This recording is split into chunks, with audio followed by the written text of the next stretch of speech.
descobertas arqueológicas que vêm a contribuir com a verificação de autenticidade dos relatos bíblicos, lembrando-se sempre de que muitos mitos que são preservados pelas sociedades foram desencadeados por um fato, um fato verídico que foi preservado através das narrativas orais e que foi modificado ao longo da história. Não que todo mito contenha necessariamente algo de realidade. Pode haver mitos que são completa fantasia da mente humana, ou até criados artificialmente com propósitos, né?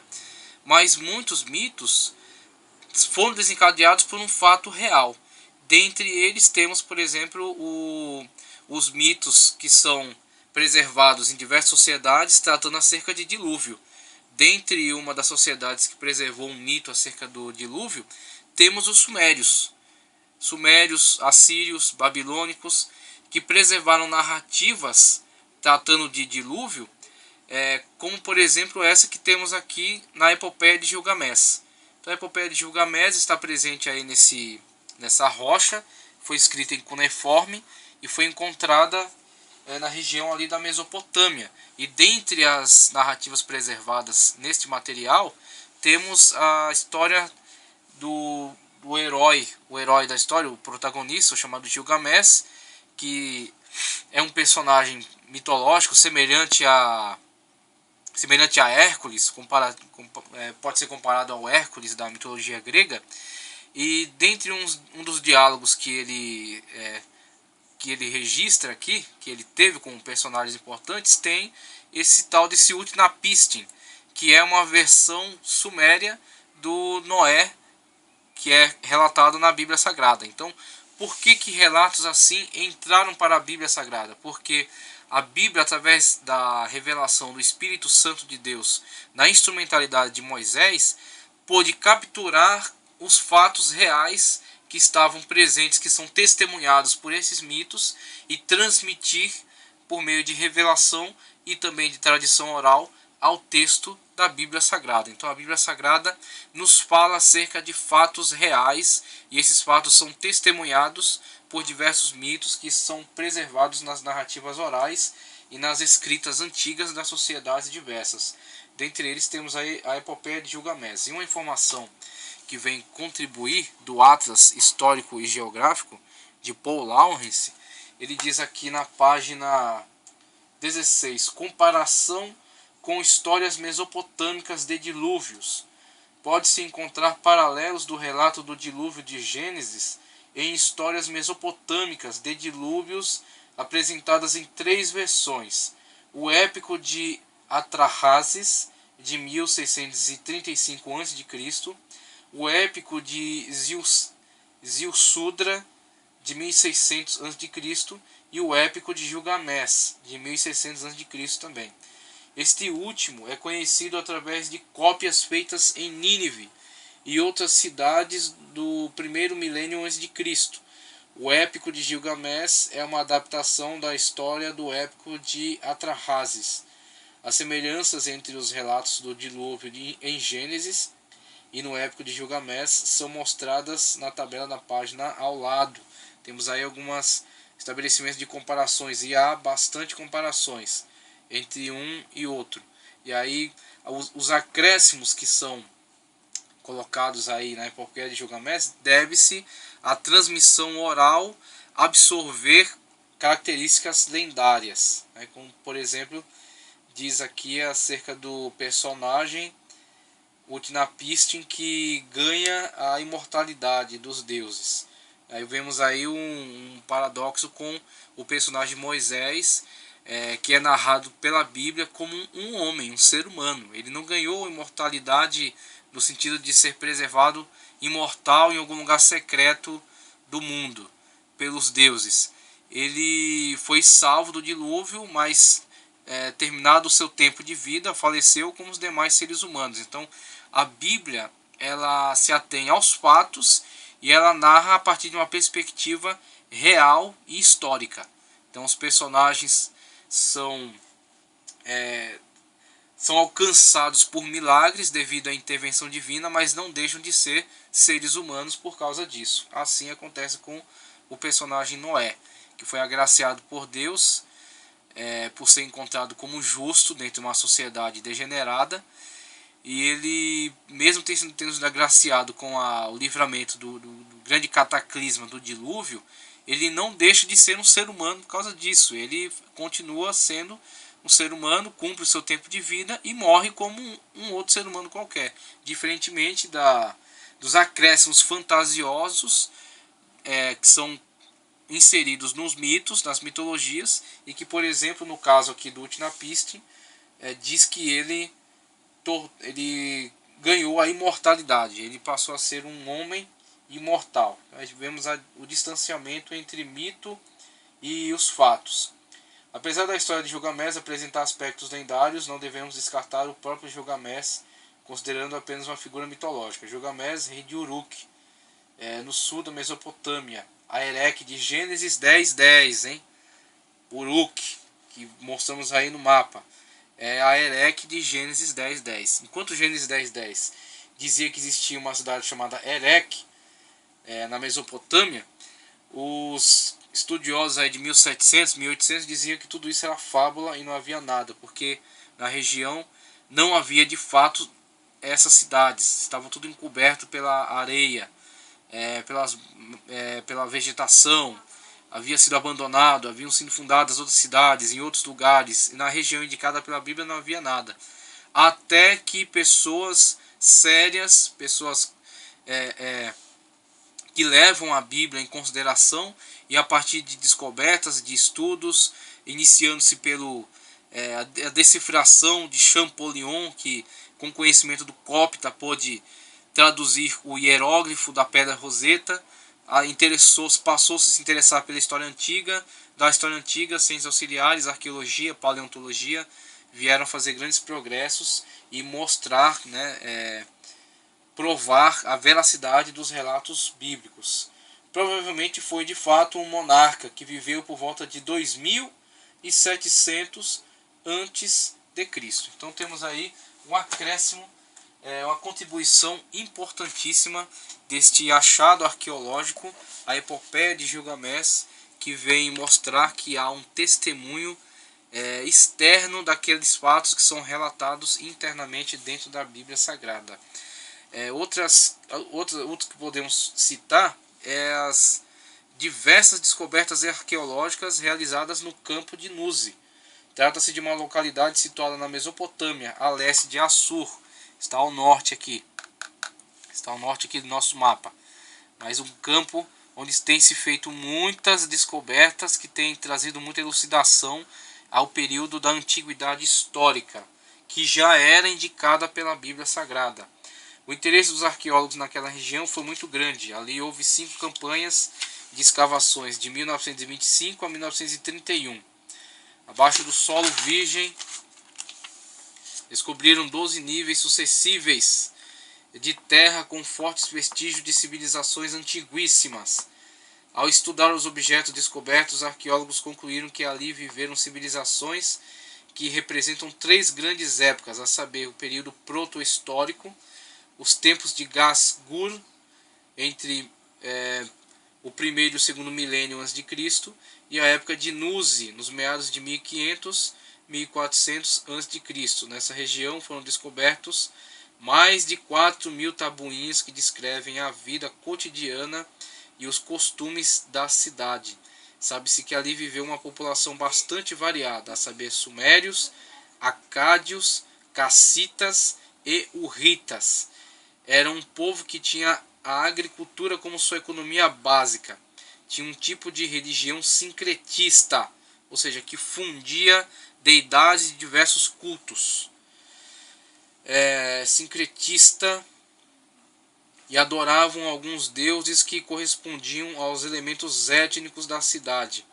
Em vários trechos do Antigo Testamento são encontrados costumes sociais, sobretudo dos patriarcas, cujos costumes eram praticados no tempo de Nuzi. Com isso, observamos que as narrativas bíblicas tratando acerca dos costumes que são manifestados pelos patriarcas, costumes estes que são diferentes daqueles adotados nas sociedades modernas.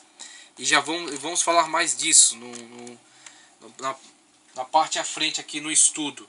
Vai tratar especificamente dos costumes adotados no tempo de Abraão, que levaram a ele levaram Sara, por exemplo, a ceder a sua concubina para que tivesse filhos de Abraão, desse filhos a ele em substituição a si.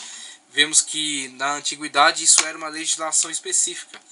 Havia uma legislação que permitia isso, que a mulher estéril cedesse a sua concubina ao marido e essa concubina desse filhos a ele em substituição aos filhos que essa mulher não poderia dar. Então isso era uma questão de lei na época de Abraão. Então Abraão, quando age assim, claro, com relação à fé, vemos que Abraão saiu do âmbito da fé, da promessa que Deus tinha feito a ele. Por isso que Deus estava chamando Abraão para sair do meio daquele povo, porque Deus tinha algo especial a fazer na vida dele, algo maior do que aquilo que poderia encontrar na sociedade da sua época. Então Abraão ia viver por fé, Abraão ia ver coisas extraordinárias, maravilhosas. Mas quando Abraão se comporta dessa forma, está agindo em coerência com a sua época, com os costumes, os hábitos, a lei. Ele não atentou contra a lei da sua época, mas ele atentou contra a revelação especial que Deus tinha dado a ele. Então nisso Abraão falha sim. Por quê? Porque ele tinha uma revelação especial.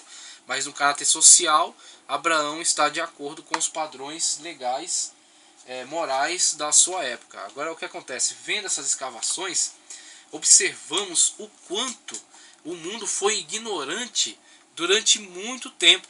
O quanto a Bíblia mostrava ao homem coisas que ele nem imaginava, coisas que ele duvidava, mas que estavam de acordo com os fatos, de acordo com a realidade. E o homem é que era desconhecedor, era ignorante desses fatos.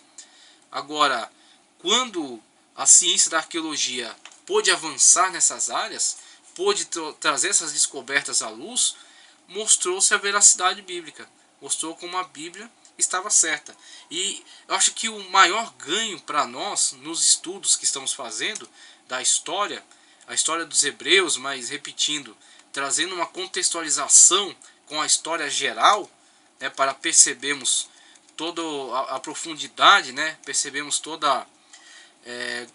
aquilo que veio a constituir, veio a formar um mundo no qual os hebreus estavam inseridos.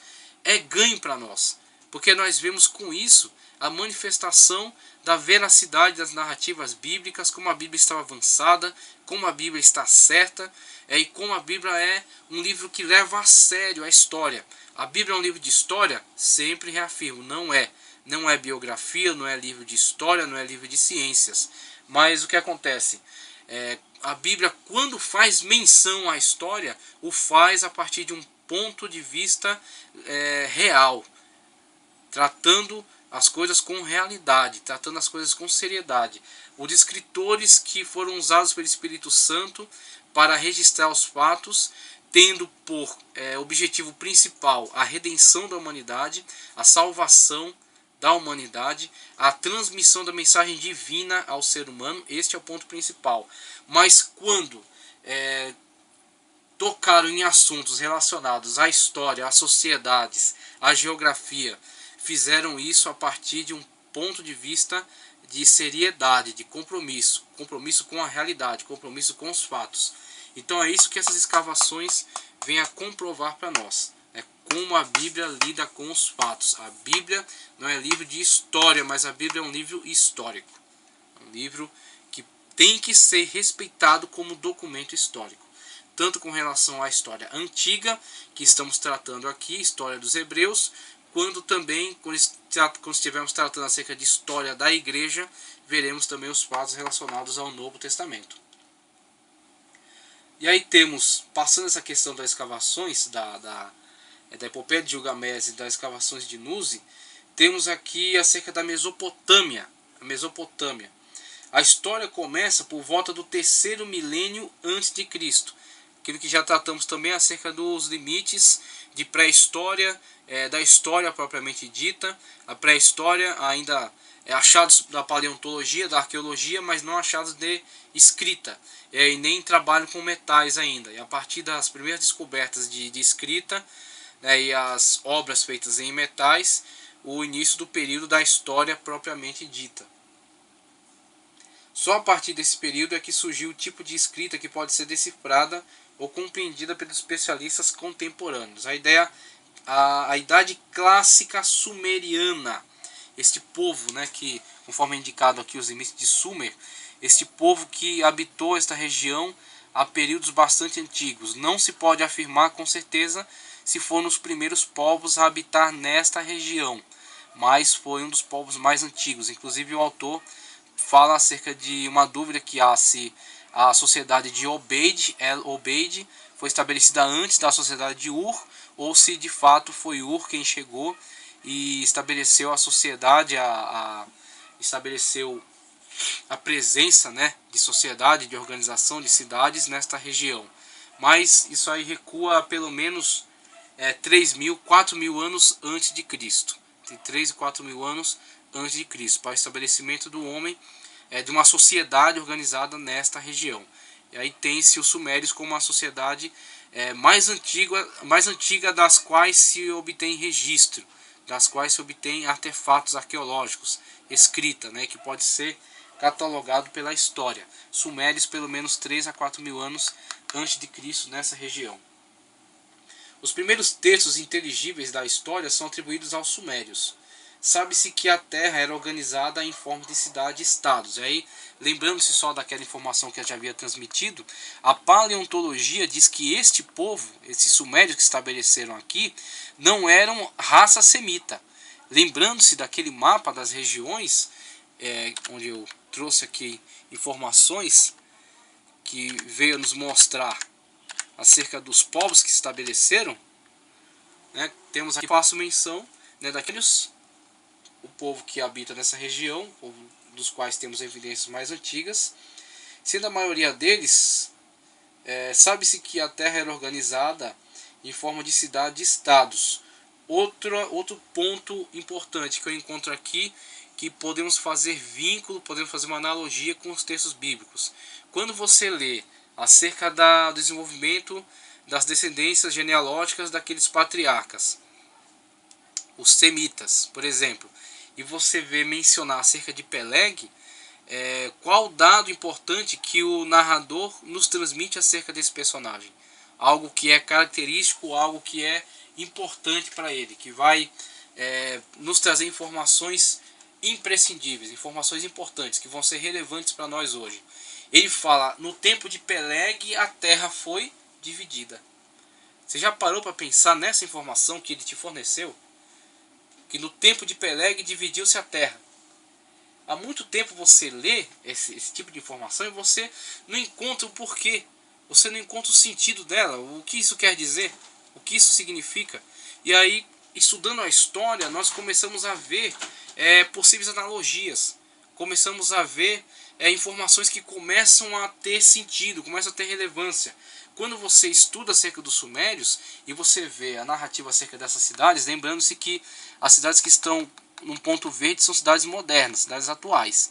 As cidades da época deles são os que estão em ponto vermelho. Então, Kis, Sipar, Ursak Kalama, Jambenar, Exuma, Isim, Surupak, Uruk, Obeid, Lassa, Kutala, Lagash, essas cidades aqui, Erido, Ur, cidades da antiguidade, da Suméria. E quando você começa a estudar acerca dos sumérios, da sua organização social, você vê que os sumérios eram extremamente fragmentados. Cada cidade dessa é, na verdade, uma cidade-estado, com uma organização política separada das outras. Cada cidade dessa tem um rei, tem um sacerdote e tem um deus. Tem uma organização completamente fechada dentro de si mesma. E geralmente uma cidade murada, que é independente da outra cidade perto dela. E com isso observamos a olho nu, né, observamos a partir dos dados arqueológicos a divisão da terra. como a terra estava dividida, o que não vai prevalecer durante as invasões de outros povos, que vêm até esta região e unificam as cidades para então formar um grande império, e com esse grande império dominar mais regiões. Mas nessa situação aqui, temos uma grande divisão política das cidades, cada uma com um governo independente, cidades-estado. As cidades-estados, sendo a maioria delas muito pequena, e algumas delas são conhecidas apenas por nome. O povo vivia em forma de tribos separadas, cada uma protegida pelo seu próprio Deus. A cidade-estado era uma teocracia governada pelo Deus da terra.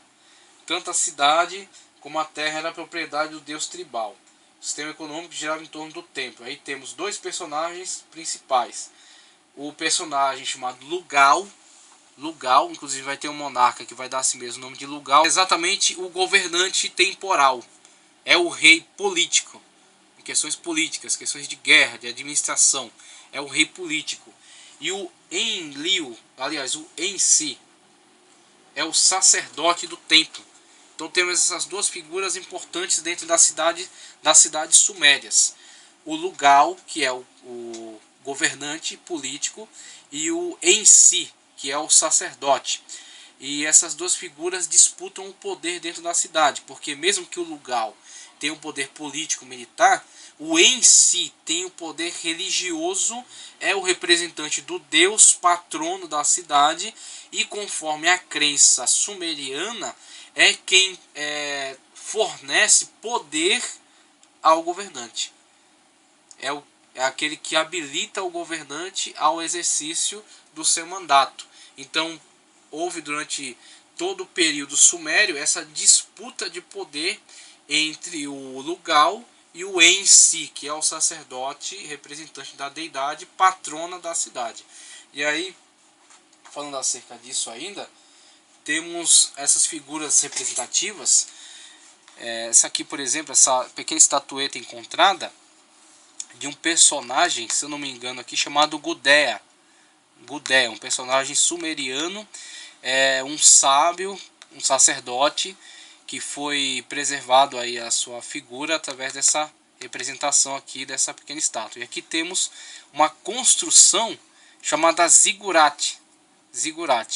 Então essa construção, esse tipo de construção, era o templo. E esse templo você vê representado por degraus, né, por plataformas, e mostrando como que a deidade numa elevação em relação às demais pessoas, os demais cidadãos. Temos aí dentro do zigurate como que um resquício, uma preservação de uma lembrança do que pode ter sido a Torre de Babel. A ideia da Torre de Babel, de chegar ao alto, de chegar ao trono de Deus, aos céus, de ter domínio sobre os demais, de estabelecer a sua grandeza, a sua preponderância em relação aos demais. Então temos aí o zigurate como resquício dessa antiga dessa antiga iniciativa do homem em relação a estabelecer-se enquanto poder atemporal, poder sobre os demais cidadãos. Então a ideia de que o Lugal era um vassalo do seu Deus, essa é a ideia que governava a mente dos sumerianos. O poder era mantido pela sanção e eleição divina, apesar da tradição de que a realeza era proveniente do céu. Desde o princípio dos tempos, há evidência de que era uma assembleia da cidade que detinha o governo, e que a realeza se originou dessa assembleia, primeiramente como uma medida de emergência, depois como uma instituição permanente. Apesar de ser falho, tal sistema político resultou em relativa prosperidade. Então, o sistema agrário, bem como o urbano, andavam intimamente integrados a fim de atingir o sucesso econômico. Apesar das guerras esporádicas e locais, eram frequentes e violentas, sendo períodos de paz, certos períodos de paz propiciaram o crescimento econômico. Apesar das cidades serem pequenas, comparando com as atuais, eram grandes nos padrões antigos. Embora as casas fossem na sua maioria simples e humildes, os templos e os palácios eram grandes e numerosos. A cultura e a educação girava em torno da religião. Então temos aí a forma de organização da população suméria, extremamente dividida, cidades-estados, governada pelo Lugal, mas que compartilha poder com o Ensi, que é o sacerdote representante da deidade, patrona de cada cidade, né, que fornece, que dá poder, autoriza o governo do Lugal, mas que com ele compartilha de poder e de tomada de decisão. Então esta era a forma de governo dos sumérios. E aí, tratando também acerca da religião deles, temos que cada cidade tinha o seu patrono, tinha o seu padroeiro, né, o seu representante. Então os deuses tinham uma forma semelhante ao politeísmo grego, aquele panteão de deuses que tem comportamentos semelhantes ao dos seres humanos, que, por exemplo, procriam, guerreiam, brigam entre si, né, tem amizades, tem coligações, tem desavenças. Então assim também era com essas deidades da Suméria. E o que acontece? Esses deuses, representantes das cidades, quando havia, por exemplo, a guerra entre cidades e a anexação, pelo menos periódica, de uma cidade por outra, necessariamente aquele deus da cidade também entendia-se subjugado ao deus da cidade vizinha. Lembrando, né, que há um paradoxo entre esse tipo de concepção religiosa e a concepção religiosa revelada nas Sagradas Escrituras. Quando vemos que, por exemplo, Israel cai cativo da Babilônia, mas Javé não é cativo de Marduk por causa disso. Os textos bíblicos falam enfaticamente de que a questão de Israel cair como cativo da Babilônia é, na verdade, uma punição de Javé ao seu povo. É Javé punindo e educando o seu povo para tirá-lo da idolatria. Inclusive, o cativeiro babilônico para Israel foi a cura definitiva da idolatria, porque mesmo que eles tivessem ainda outros problemas após o cativeiro, não manifestaram mais a idolatria. Então, Javé jamais foi cativo de outro Deus, porque não há Deus fora de mim, como diz o Senhor em Isaías. Agora, na forma de religião dos sumérios, isso na verdade acontecia. Um Deus ficava cativo de outro Deus pela sua cidade ser cativa, ser conquistada por outro Deus. Enlil, rei dos deuses, chefe ativo do panteão, era um deus da tempestade, que era adorado em Nippur. Da forma como os gregos tinham Zeus, que era a deidade patrona, a deidade superior a todos os demais, também a religião suméria tinha o seu deus maior, né, que concentrava mais poder em relação aos demais. E esse deus era o patrono da cidade de Nippur, Enlil. Os deuses padroeiros eram adorados nas cidades onde o povo pensava que eles habitavam. O prestígio de um deus aumentava ou diminuía de acordo com a prosperidade da sua cidade. Então, questões religiosas dos sumérios que foram transmitidas a outros povos, né? Vemos também uma manifestação semelhante disso em outros povos, por exemplo, entre os cananeus, que também tinham um sistema de cidades-estado, cidades divididas. Com relação ao povo sumério, temos a questão religiosa, a questão política, né, a organização das cidades. O povo sumério tinha um elevado senso do que era certo e errado. Para ele, as leis humanas eram um reflexo das leis divinas. Apesar de não termos nenhum conhecimento de qualquer código de leis existente naquele tempo, nos tempos recuados aqui de pelo menos 3.000 a.C., podemos observar através dos achados arqueológicos que havia um senso de justiça social entre eles, principalmente contra a exploração dos mais pobres. Isso faz saber que o conceito de leis remonta ao Código de Hammurabi. Aí temos que, mais à frente na história, este povo vai produzir um código de leis que vai ser muito importante para toda a sociedade e que vai também ser um testemunho vivo da complexidade do avanço da sociedade antiga, que vai ser, por exemplo, refletido na lei de Moisés. Então, a lei de Moisés com toda a sua complexidade, as suas questões sociais, sua tentativa de controlar a vida, a sociedade, torná-la mais igualitária, mais justa, a questão da misericórdia para com os estrangeiros, a questão da misericórdia para com o pobre, né? Ela vai mostrar que as sociedades antigas alcançaram um certo avanço, um certo nível superior de complexidade, né? Um certo nível avançado de conhecimento jurídico, o que não era crido pelos críticos da Bíblia Sagrada, que olhavam para a Bíblia como uma construção tardia. Diziam, por exemplo, que as leis de Moisés não tinham. Eles diziam que a lei de Moisés foi fruto de escribas do tempo de... Foram escritas aí em pelo menos 100, mas não poderiam ser tão antigas, porque não havia tanta complexidade, conhecimento jurídico para se construir um código de leis nesta época tão antiga. E aí temos o Código de Hammurabi para desmentir isso, para mostrar que até antes de Moisés o mundo conseguiu construir um código de leis que expressasse essa complexidade jurídica e essa tentativa de organização social, de justiça social. E aí, olhando para o Código de Hammurabi, temos um testemunho do que o Espírito Santo de Deus pôde produzir através dos homens que buscaram alguma justiça. Então, quando vemos um código de lei tentando aplicar justiça, claro, todo bem vem de Deus. E o bem de Deus é sobre todos os homens. Mesmo que, às vezes, não submetidos totalmente à lei divina. Mas, se buscam algum bem, esta tentativa de bem, de produção de algo bom para os demais, é com certeza impulsionado pelo Espírito Santo. E assim temos o Código de Hammurabi, que não é tão antigo como a sociedade suméria, de 3.000 a.C., mas é de pelo menos 1792 a.C. 1792 a.C. E veio a tentar produzir um sistema jurídico que trouxesse segurança aos povos e o seu relacionamento tanto comercial quanto social.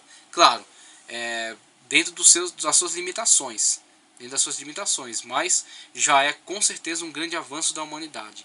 E aí nós vemos algumas características do Código de Hammurabi presentes na lei de Moisés. Por quê?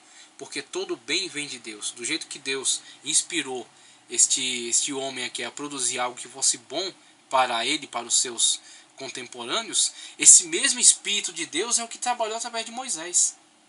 E que a partir dessas evidências arqueológicas mostra que é completamente verídico, completamente possível, que Moisés sim tenha escrito os 10 mandamentos, não somente ele, mas todo o Pentateuco, o que os críticos diziam que não.